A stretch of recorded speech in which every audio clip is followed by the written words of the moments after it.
What if the only child of a nation's president was suffering on the streets, hungry, homeless, and unloved, simply because she didn't know who she truly was? This is Bisola's heartbreaking story. Abandoned, adopted, and later thrown out, she crossed paths with her real mother, the First Lady, without either of them knowing the truth. How did it all happen? And will she ever discover her true identity? Sit back, relax. Let's find out in this amazing story. And if you are joining us for the first time, don't forget to like, share, and subscribe for more Zen interesting stories like this. Let's dive in. Who stole the meat in this pot? Mummy Aduni's voice thundered through the house like a war drum. Plates clattered. The twins, barely 5 years old, scampered to a corner startled. Bisola stood frozen beside the sink, her small fingers still wet from washing the plates she hadn't even eaten from. I said, who stole this meat? Mummy Aduni roared again, lifting the lid of the steaming pot. Only 2 pieces of meat remained. I didn't touch anything, Bisola said quietly, barely above a whisper. You're lying, you ungrateful witch, the woman spat. Her hand flew before Bisola could blink. A hot slap landed on the girl's cheek, sharp and humiliating. Tears welled in Bisola's eyes, but she didn't cry out. She had learned that crying made things worse. After everything we've done for you, picking you from the gutter like a duyai, raising you like our own, this is how you repay us? Bisola wanted to scream, you didn't pick me out of love. You picked me because you wanted to look good at church. But she said nothing. Her stomach growled in protest. She hadn't tasted meat in weeks. Her adoptive father, Baba Aduni, walked in, drawn by the noise. He adjusted his wrapper and looked straight at Bisola. She must go, he said flatly. We warned her. She's now a thief on top of being a burden. I didn't steal. Bisola tried again, but Mummy Aduni grabbed her by the arm and dragged her to the living room. You think this is your real home? That we owe you anything? Let me remind you, we adopted you out of pity when you were just 2 years old. And now God has blessed us with our own children. You're no longer needed here. But I'm sorry, please don't throw me out, Bisola pleaded, trembling. Too late. Baba Aduni opened the front door. Carry your things. In fact, you have nothing. Just leave. The twins watched with wide, confused eyes as Bisola was pushed out the door. No shoes, no bag, just the thin gown she had worn since morning. The door slammed behind her. Lock clicked, and just like that, she was homeless. She stood there, stunned, barefoot on the rough gravel, trying to understand what had just happened. Her chest heaved with silent sobs. Her legs trembled. She had nowhere to go.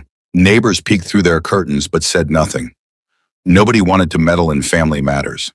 She walked aimlessly into the night, her stomach empty, her heart shattered. She wandered for hours, dodging okadas and sleeping dogs, until she found herself at a market square. She curled up behind a stack of crates, shivering as the night breeze wrapped around her like a punishment. Her cheeks still stung from the slap. Her eyes burned with exhaustion. She stared into the darkness and whispered, "What did I do wrong?" No answer, just the distant rumble of a generator. For the first time in her life, Bisola felt like she truly didn't belong anywhere. Not even the streets welcomed her. She had no parents, no home, no bed. She didn't even know her real name. Bisola was the name the orphanage gave her. Was that even hers? Why was I born if nobody wanted me? She cried softly into her knees, trying not to attract attention. At dawn, a woman sweeping the market chased her away with a broom. "Oloshi, dirty girl, go back to your parents." I don't have any, Bisola whispered, dragging her tired legs down the road. She approached a food stall and begged, "Please, I'm hungry." The woman hissed and turned her back. God forbid I feed a street thief. Bisola collapsed beside a wooden kiosk, too weak to keep walking. She hadn't eaten in 2 days. Her head throbbed. Her stomach felt like a hole. When the kiosk owner arrived, he kicked her leg. "Go, before police will come and say I'm hiding a criminal." She stumbled away again. By evening, Bisola sat under a broken shed near a mechanic's shop, curled up like a wounded animal. A boy her age handed her half a bottle of water and a torn piece of bread. She took it like it was gold.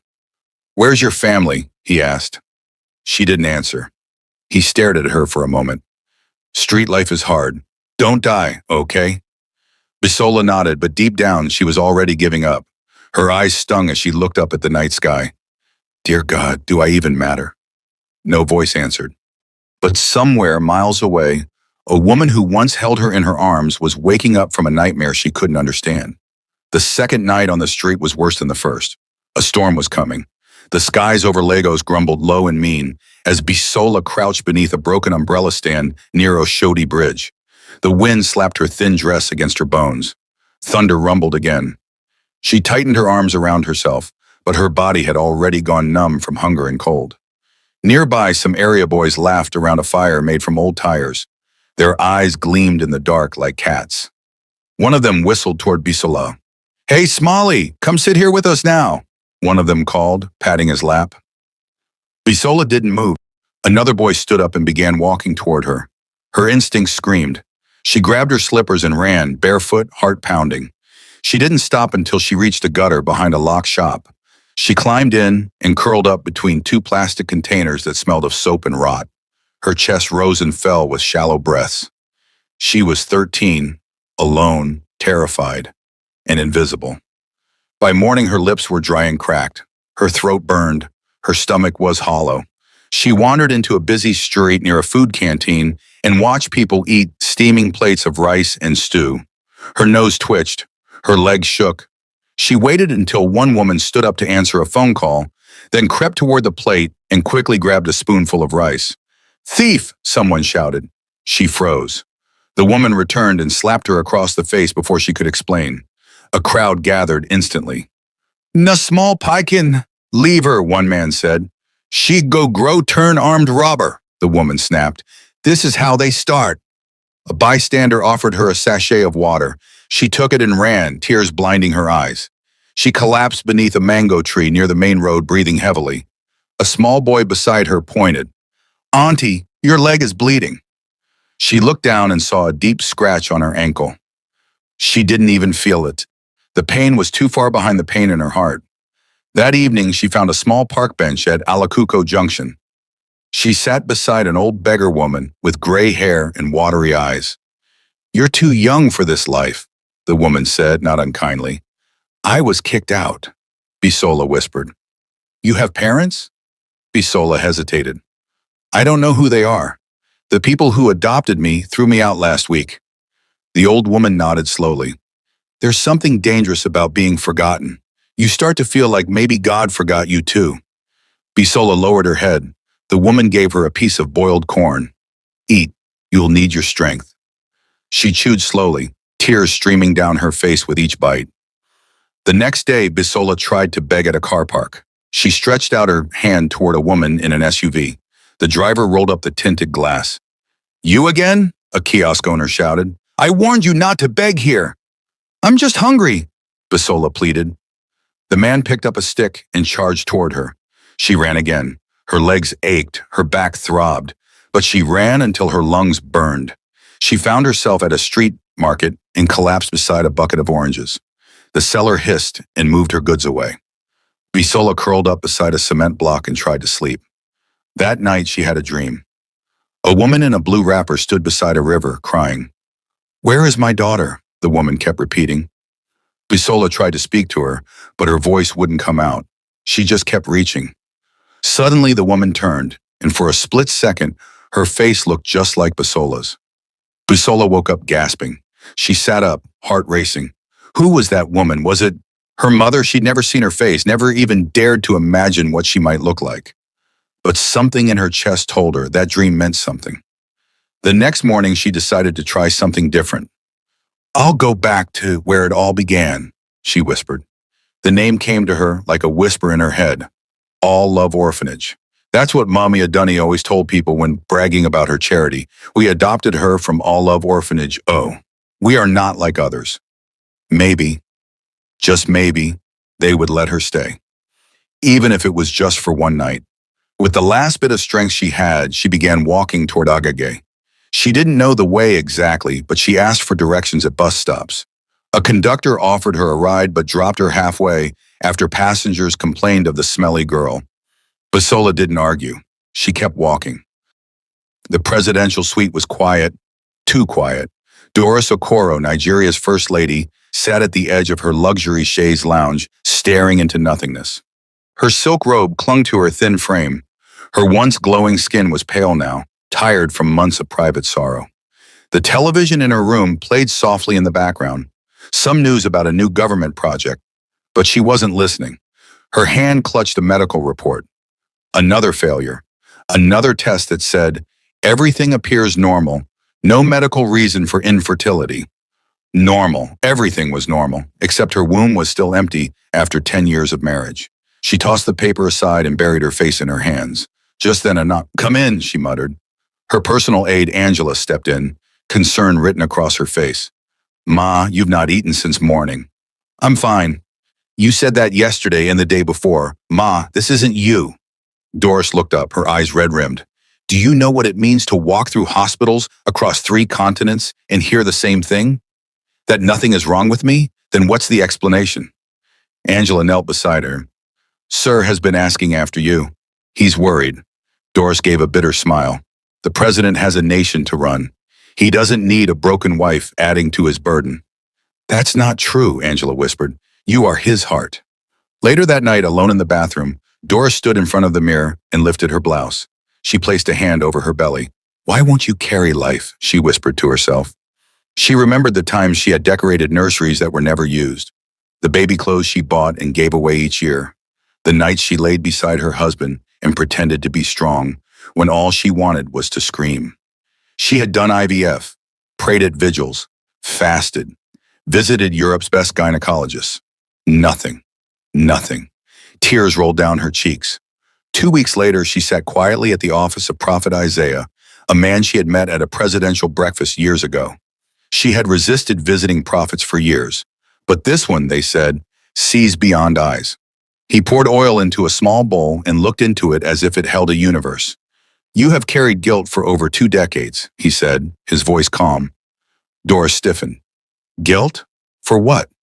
"You had a child, many years ago," he said, not looking at her. "You were young, just 17. The room began to spin. I was dating Emeka before he became anything. I told him I was pregnant. He panicked and ran to Lagos to hustle. I was alone, scared, poor. You gave birth," the prophet continued gently, "and left that baby by the roadside, near a certain place." Doris's hands trembled violently. "All Love Orphanage," the prophet said, eyes still fixed on the bowl. A sound escaped Doris's throat, part sea, part confession. "I didn't want to kill the child. I just wanted her to be found, to have a better life than I could give." The prophet looked up at her. "The tears of that abandoned girl still cry out. Her pain is the chain wrapped around your womb." Doris was speechless. He continued, "You must find her. Wherever she is, find her. She is alive and suffering. Her tears are your burden." "But I don't know how," Doris whispered, broken. "I don't even know what she looks like now." "Start with repentance, then search. Search like your life depends on it." That evening, Doris sat opposite President Emeka Okorowo in their private lounge. She hadn't spoken a word since returning from the prophet's place. "What is it?" he finally asked. She looked at him and spoke the words she had never told another soul. "I had a child when I was 17. Your child." Silence. Emeka leaned back slowly, stunned. "You told me you had an abortion back then," he said softly. "I lied. I gave birth and left her near All Love Orphanage. I didn't know what else to do." He ran a hand down his face, heart racing. "And she's alive?" "The prophet said she is." "And all this while," he shook his head, "we've been searching for an answer, and it's our daughter." Doris broke down. "I've lived every day wondering if she survived, if she's in school, if she's happy, and now she's out there, alone." President Okoro stood, fists clenched. "Then we find her. We will use every resource we have. We will comb this nation." Doris wiped her tears. "But what if she hates me?" "Then we will earn her forgiveness." The next morning, Doris released a public statement. A bounty, $1 million for anyone who could help locate her missing daughter. She didn't give details. No names, no photos, just this. 22 years ago, I left a baby girl near All Love Orphanage in Lagos. If you know anyone who matches this story, please reach out. You will be rewarded. The news exploded nationwide. Journalists ran with headlines. People on social media speculated. And somewhere across the city, Bisola sat under a broken kiosk, holding a torn bread crust, shivering under the early evening rain, completely unaware that the most powerful woman in the country was looking for her. And not just as a savior, but as her mother. The morning after the First Lady's announcement, Nigeria woke up to chaos. $1 million. That was all it took. TV screens, radio jingles, Twitter feeds, newspapers. Every outlet buzzed with the same breaking story. First Lady offers $1 million to find long-lost daughter. Some mocked her, some wept for her, but most saw an opportunity. From Lagos to Kano, stories poured in. I used to work at All Love Orphanage, one woman claimed on AIT News. There was a girl with a birthmark on her arm. I'm sure she's the one. An old man in Onitsha stood outside his compound holding a framed photo of his late granddaughter. She was adopted. Maybe she's the one. Inside the presidential villa, the First Lady's phone rang non-stop. Her assistant Angela sifted through the calls, desperate to separate truth from scam. Madam, someone in Ibadan says his daughter matches the age and has a similar birth story. Another call from Benin. Someone says her neighbor's niece was adopted from Lagos and has a mark on her back. Any call from All Love Orphanage? Doris asked. Angela shook her head. Nothing yet. Doris turned to the large map on her wall. A red pin stuck into Lagos marked All Love Orphanage, a line drawn across to Abuja. We're close, she whispered. But why does it feel like we're so far? Meanwhile, in a secret meeting at the presidential situation room, President Emeka Okorowo was not smiling. He had just been briefed by national security. Your Excellency, we've had over 7,000 calls and submissions in less than 48 hours, the director of DSS said. 90% are hoaxes or people trying to exploit the bounty. The president's jaw tightened. And the remaining 10%? We're still verifying. Some show promise. We're cross-checking ages, locations, orphanage links. But the orphanage records from 22 years ago are badly kept. Some were even destroyed in a fire 10 years ago. The room fell silent. This is a needle in a haystack, another official muttered. Emeka stood. Then burn the haystack if you must. But find that needle. That evening, Doris appeared on national TV for an exclusive emotional interview. The host leaned forward with curiosity. Your Excellency, why now? Doris took a breath, because silence was no longer an option. For years, I convinced myself that what I did was for survival, that I had no choice, but the truth is, I made a terrible mistake. And now I have to find my daughter, if she's still alive, and ask for her forgiveness. The host blinked back tears. You believe she'll forgive you? I don't know, Doris said honestly, but I know she deserves to be found.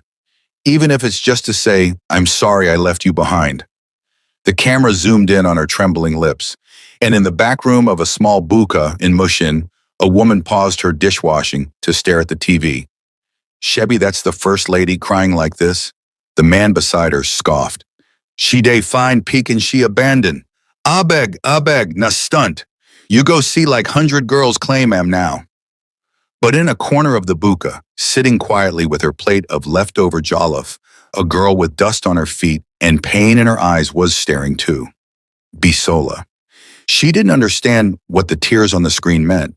She didn't even know who the First Lady was.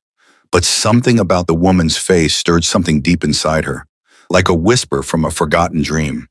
Back in the villa, President Okoro returned from a press meeting and found Doris alone on the balcony. She was crying again. Another fake lead, she said, her voice brittle. A family in Enugu forged adoption papers. He wrapped an arm around her shoulders. You're getting closer. These things take time. No, Emeka. What if she's dead? What if she never even made it to the orphanage? What if someone took her and she's alive? Doris turned to him. How do you know? Because there's still pain in your eyes, he said gently, and pain doesn't live where death has already settled. She's out there, somewhere, Moa. She broke again in his arms. But that night in a dark room 2 blocks away from a Agege market, a woman sat in front of her laptop scrolling through news articles. She zoomed into the photo of the First Lady, then at the girl she had recently kicked out of her home. Bisola. She was adopted from All Love Orphanage. That's what they told me. the woman murmured to herself. And then she whispered one name. Could it be? She clicked her email inbox and began to write anonymously. To Office of the First Lady. Subject, I think I know the girl you're looking for. Madam First Lady, this one looks promising. Doris looked up, eyes heavy from another sleepless night. Angela placed a file on the glass table before her, one among the dozens that had piled up in the last week. She matches the age. The woman who brought her says the girl was left at a church in Agege 22 years ago, raised by nuns. She even has a birthmark on her arm. Doris sat up, her heart skipped. Where is she? In the waiting room. Doris rushed out of her lounge and into the receiving parlor. A young woman stood awkwardly in a flowery dress, holding her bag close. Her eyes darted around the ornate space. Doris smiled and approached her. My dear, what's your name? Rebecca, Ma. May I see your arm? Rebecca slowly unbuttoned her sleeve. There it was, a birthmark, almost in the exact same place. Doris's eyes filled with tears.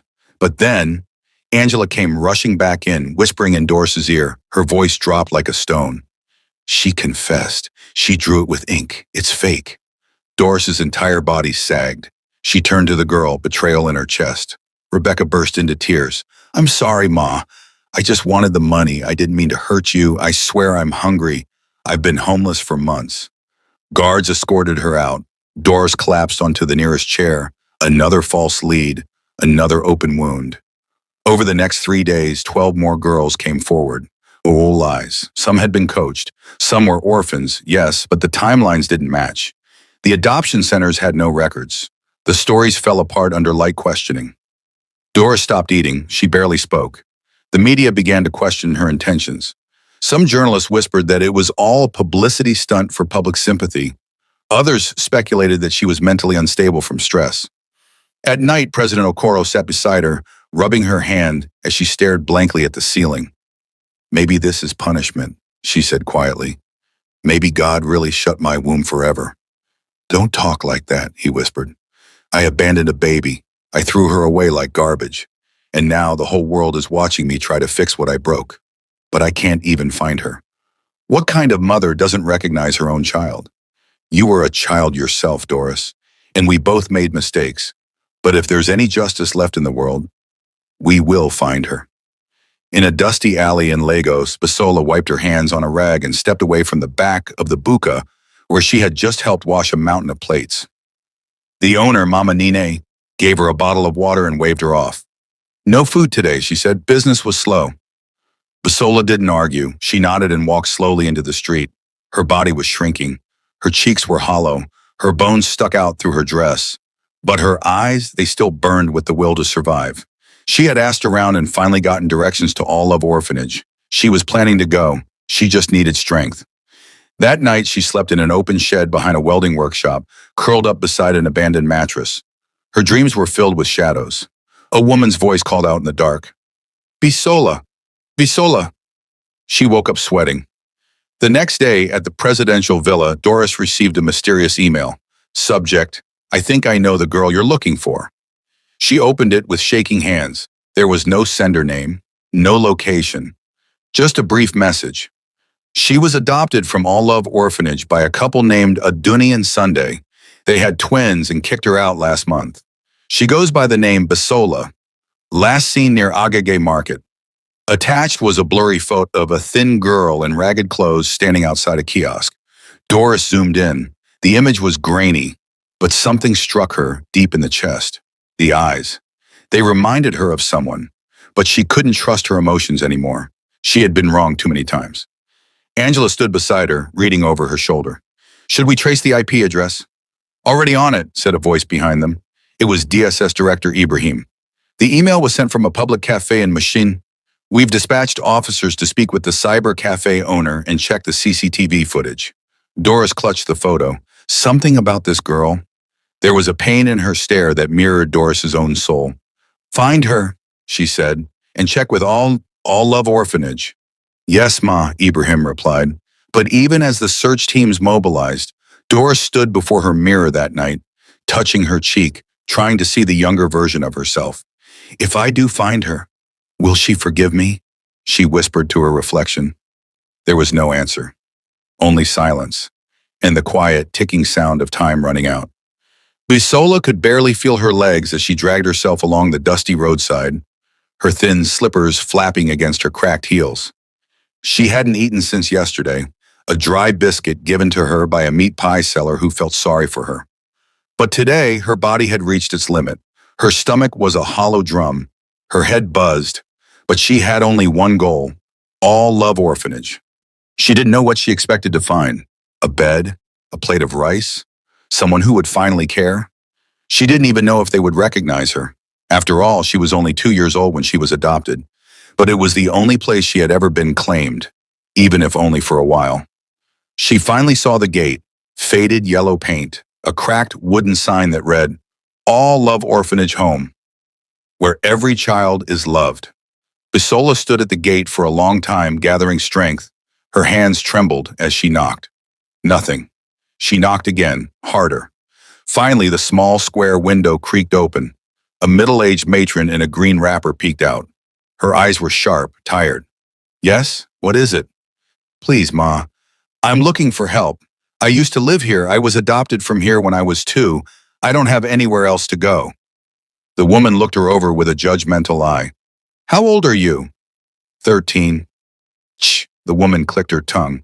"We don't take teenagers. Government rules we only accept children under 10. "Please, Ma," Bisola begged her. "I've been on the street. I haven't eaten. I have nowhere to sleep." The woman narrowed her eyes. "You think you're the only one suffering? Eh? We're full. No space. Go back to whoever threw you out." I I can help sweep, wash clothes. I just want to sleep somewhere safe." The window slammed shut. Bisola stood frozen. Then she knocked again, harder, more desperate. "Please, please, Ma, I'll do anything." The woman shouted from inside. "If you don't leave, I'll call the police." Bisola collapsed to her knees. Her arms dropped, her face buried into the dusty ground. Her whole body shook as she cried. On the other side of town, the presidential convoy was being prepped. Angela entered the First Lady's quarters with a calm urgency. "Ma, we traced the tip from yesterday. The name matches. Bisola. She was adopted from All Love Orphanage. DSS confirmed it." Doris's heart raced. "And where is she now?" "We don't know exactly, but we spoke with a woman who used to live in the same compound as the Adonis. She said the girl was thrown out for allegedly stealing meat." Doris flinched. "She's been living on the streets since then," Angela added. "In the orphanage?" Doris asked quickly. "They confirmed that a girl named Bisola was adopted from their facility 13 years ago. The record is barely readable, but the name is there. Age matches, location matches." Doris stood up. "Get the convoy. I want to visit the orphanage today." Back at the orphanage gate, Bisola had slumped to the ground. Her body was weak. Her eyes burned. The sun blazed above, but she felt cold. A group of younger children inside the orphanage peeked through the gate, whispering, "She's crying. She's dirty. She said she lived here before." No one helped. No one opened the gate. Bisola finally stood up, leaning on the wall for balance. Her hands were shaking. Her stomach groaned. Then, sirens. A long convoy of black SUVs began approaching from the other end of the road. Children and staff from the orphanage rushed to the gate to look. "Ah, it's the First Lady," one of the nannies shouted. "Everybody line up! Line up!" The compound exploded into organized chaos. Children rushed to wear uniforms. Staff fixed headscarves. Banners were unfolded. But at the gate, one child still sat there. Bisola. Too weak to stand. Too forgotten to matter. The convoy pulled up. The doors of the lead SUV opened. Doris Okoro stepped out in a white lace gown, surrounded by security and aides. Cameras clicked as she waved. Then she froze. Her eyes landed on the girl at the gate. Alone. Dirty. Crying. Something in her chest pulled violently. She walked forward and spoke quietly to her guard. "Who is that?" "No idea, Ma. Probably another street child." Doris moved past the cameras, past the cheering staff, and knelt before the girl. "Hello, sweetheart. What's your name?" Bisola looked up slowly. Her lips trembled. "Bisola." Doris blinked, her breath caught. "Where are your parents?" "I don't have any." "Where do you stay?" "The street. I came here to ask for help, but they said I'm too old." Doris turned sharply toward the matron. You turned her away? She's not eligible, Ma. Over 10. We follow regulation. I don't care about regulation, Doris said firmly. This one is coming with me. The matron's mouth dropped open. But Ma, I said she's coming with me. Bisola stared at her in disbelief. Would you like to come with me? Doris asked softly. Bisola nodded, still unsure if this was real. Doris took off her white scarf and wrapped it around the girl's shoulders. Come, my dear, you're not sleeping on any street again. As the convoy pulled away, the cameras captured a once homeless girl, now sitting beside the First Lady. But what they didn't know, what Doris didn't yet know, was that the girl whose hand she held was her own flesh and blood. Bisola sat silently in the back seat of the First Lady's SUV, her frail body wrapped in Doris's silk scarf. Her hands were folded tightly in her lap. Every bump on the road made her flinch. She kept looking around, unsure if this was a dream. A few hours ago, she was begging to be let into the orphanage. Now she was inside an air-conditioned car with leather seats, riding with the most powerful woman in the country. Doris glanced at her from time to time. Something about the girl tugged at her. Her eyes, her posture, the way her lower lip trembled when she was nervous. Angela leaned in from the front seat and whispered, "She looks so much like you when you were younger." Doris nodded slowly. I noticed. When they arrived at the presidential villa, security personnel helped Bisola out gently. Her feet shook as she stepped onto the polished marble floor of the First Lady's private quarters. Everything glistened, chandeliers, gold-lined curtains, scented air. Bisola didn't belong here, she knew it. She felt it. She clutched Doris's scarf tighter. A maid came forward with fresh clothes. Another offered food, but Bisola just stood still, staring at the chandelier above her, blinking back tears. Doris knelt beside her. You're safe here, okay? You don't have to sleep on the streets anymore. Bisola nodded but didn't speak. Doris turned to Angela. Let her rest. Make sure she eats something. I want to speak with her later. Hours passed. Bisola sat alone in the guest room, wrapped in a blanket, watching the rain patter against the wide glass windows. A tray of untouched food sat beside her. Her eyes stayed fixed on the lightning outside. She didn't feel worthy of the bed she sat on, or the blanket, or the silence. Back on the streets, people like her weren't seen. Here, it felt like too many eyes were watching. In the next room, Doris and President Okoro sat with the DSS director, Ibrahim, reviewing the email tip again. So she was adopted by the Adonis, Emeka asked. Yes, sir, Ibrahim said. We spoke with the orphanage. The handwritten record confirms that a female child named Bisola was adopted by Mr. and Mrs. Sunday Adoni from All Love Orphanage 13 years ago. Doris held her breath. No last name? No, just Bisola. That's all the record shows. Angela entered with a file. And sir, we spoke to the nurse who worked at the orphanage back then. She said the baby was dropped in a blanket with no note, just a beaded bracelet that said, Hope. Doris's breath caught in her chest. Hope. She whispered the word like it carried a lifetime of secrets. I named her that in my mind the day I left her. Emeka turned to her slowly. You named her? I mean, in my heart, Doris replied, voice shaking. I was too afraid to leave a note, but I kept whispering to her, You are my hope, you are hope. She clutched her chest. What if? Emeka stood in pace. We can't jump to conclusions, but the facts are adding up. Same orphanage, same year, no record of biological parents, and that face. He turned the screen to show a photo taken of Bisola when she arrived. Look at her eyes. Doris nodded slowly. They look like mine when I was younger. Later that evening, Doris entered Bisola's room with a warm smile. The girl sat up quickly, nervously adjusting the blanket. You don't have to be scared, Doris said gently, sitting beside her. You can talk to me. Bisola swallowed. Thank you for helping me. Do you remember your life for the Adonis? No, I was just told they adopted me from the orphanage. Do you know the name of your biological parents? Bisola shook her head. Doris hesitated, then reached for the girl's arm. May I? Bisola extended it slowly. Doris rolled up her sleeve.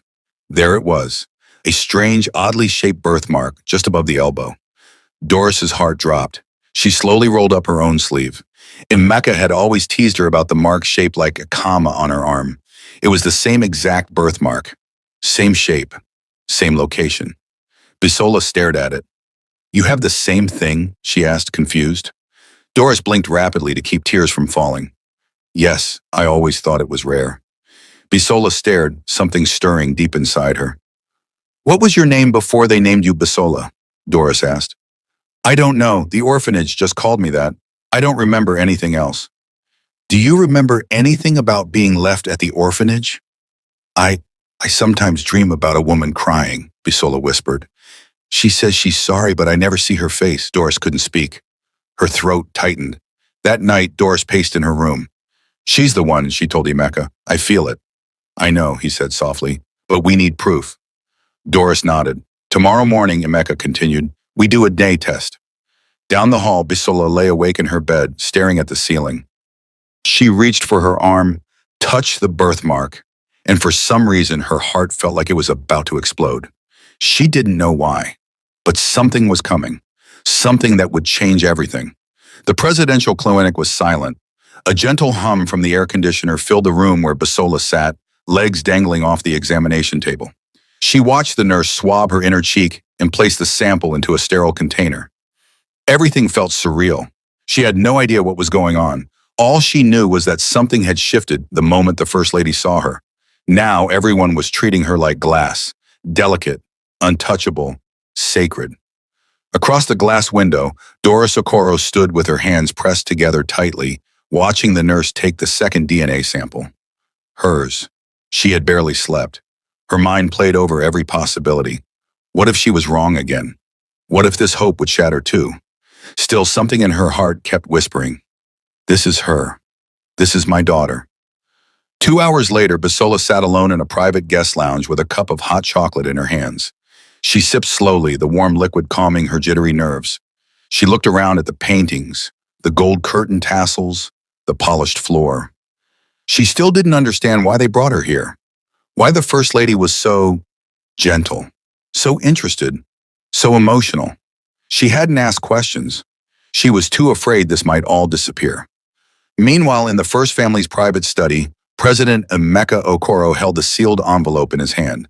Doris stood beside him, barely breathing. Angela and DSS Director Ibrahim looked on in silence. He slowly opened the envelope, pulled out the single page and read it, then looked up. His eyes met his wife's. His lips trembled. Then he whispered, it's her. 99.9% match. She's your daughter, Doris. A sound escaped Doris's chest, a mixture of weeping and laughter. Her legs gave way and she collapsed into the couch, clutching her chest, weeping uncontrollably. I knew it, she cried. I knew it was her. I saw it in her eyes. Angela wiped her own tears quietly in the corner. President Okoro bent down, placing the result sheet on the table. And she came back to us. Doris stood up, legs shaking. I want to see her. Wait, Emeka said, gently stopping her. She doesn't know yet. She needs to hear it carefully, lovingly. No cameras, no protocol. Doris nodded. Angela whispered, should I prepare her? No, Doris said, holding her chest. This is between a mother and her daughter. When Doris entered the guest room, Bisola quickly stood. Ma, sit, Doris said softly, taking her hands and sitting beside her. Bisola's eyes searched her face. She looked nervous, scared. I want to tell you something, Doris said, trying to steady her voice. Something very important. Bisola nodded slowly. Years ago, I had a baby girl. Bisola's brows furrowed. I was 17. I was scared. I had no money.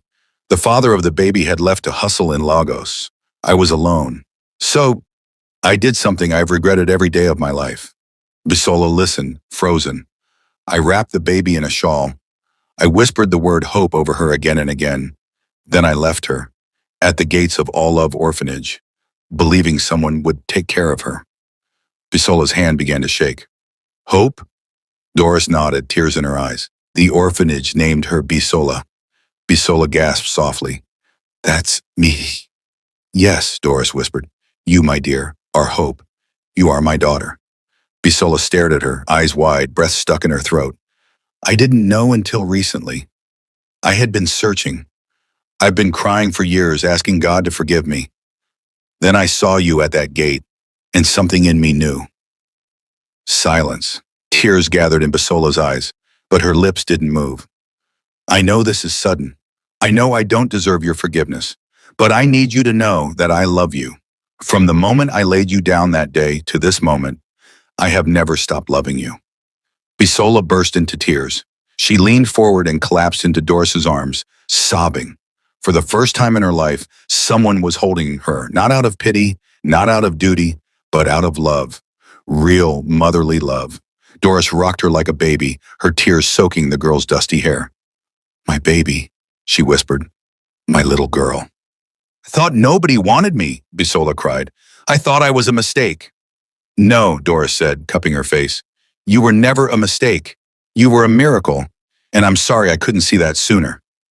That night, the presidential villa glowed with light, but there were no press conferences, no media alerts, no grand speeches, just a quiet, intimate dinner. Doris sat beside her daughter, spoon-feeding her bits of soft rice and chicken. Angela watched from the corner, weeping softly. President Okoro raised a toast with sparkling apple juice. To family, to restoration, and to hope, our living miracle. Bisola looked around, overwhelmed. She wasn't dreaming. This was real. She was no longer the girl eating from dustbins or begging at bus parks. She was home. 1 month later, in a nationally televised ceremony at the presidential villa, the First Lady introduced a new initiative, the Hope Foundation for Street Children. Beside her stood a 13-year-old girl in a sky blue dress, smiling shyly at the cameras. "This," Doris said proudly, holding her daughter's hand, "is the reason I started this foundation. My daughter Bisola is living proof that no child is too lost to be found." The crowd erupted in applause. From the streets of Lagos to the arms of a mother who once let her go, Bisola had returned, not just as a girl, not just as a daughter, but as a symbol of healing, of mercy, of love that never truly lets go. The story teaches that no one is too lost to be found, and true healing begins when we confront our past. Love, forgiveness, and compassion can restore what was broken, turning pain into purpose and rejection into a powerful reunion. We hope you enjoyed this story. If it touched